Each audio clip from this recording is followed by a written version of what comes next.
مسله دا بیانیږي چې خوب هر چاته بیانول نه دي پکار.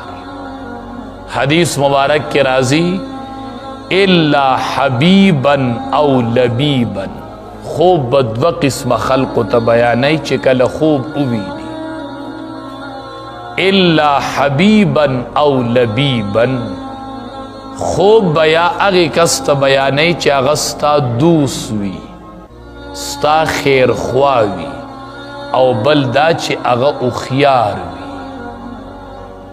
هغه هوښیاري او ستا خیرخوا وي او د عقل خاون وي او د پوهې خاون وي، نو هغه ته به خوب بیانوي. ځکه روایاتو کې راځي وایي دا خوب نه دی، دا د بیانولو نه مخکې معلقې ولاړي چې کله ته چاته بیان کې او هغه درته تعبیر وباسي نو دا خوب واقع شي.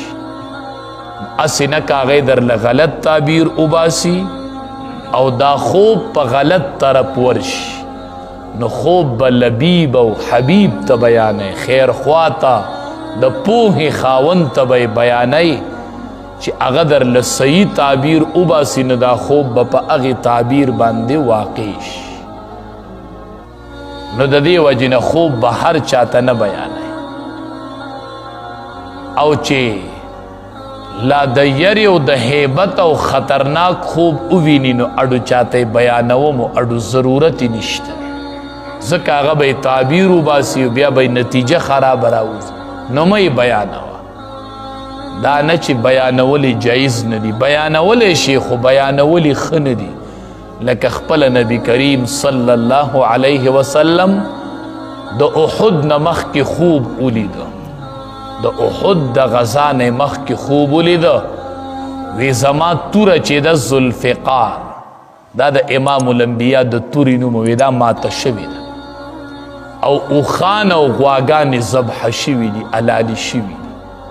دا خوب یې ولیده، صحابه کرامو ته دا بیان هم کوي داسې خوب مې لیدی دی، او د هغې خوب تعبیر دا و چې امام الانبیا وي اوښان او غواګانې علالي شوي. دا د حمزه رضی الله تعالی عنه شهادت و، احد غزوه کې بیا هغه شهید شو.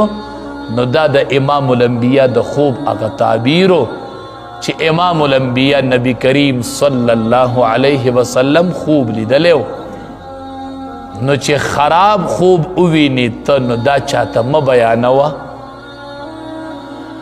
او احادیث مبارکو کې دا هم راځي وي چې کله شیطانی خوب ووینئ د شپې راویښ شي او شیطانی خوب دی ولیده، نو درې پیرې د چپ طرف ته توکاڼي توکه، درې پیرې چپ طرف ته توکاڼي توکه.